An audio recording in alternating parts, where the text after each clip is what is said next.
Gaganong kaagad ako. May makulog. Ganon.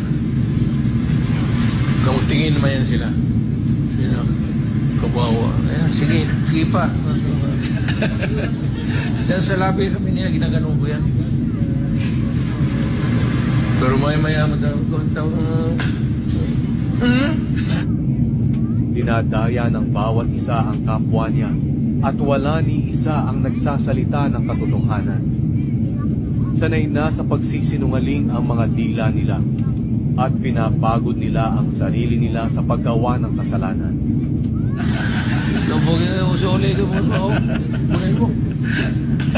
Pero drama yan.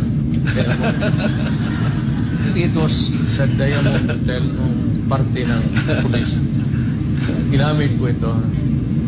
Nagganon ako. Alam ko yung yellow eh.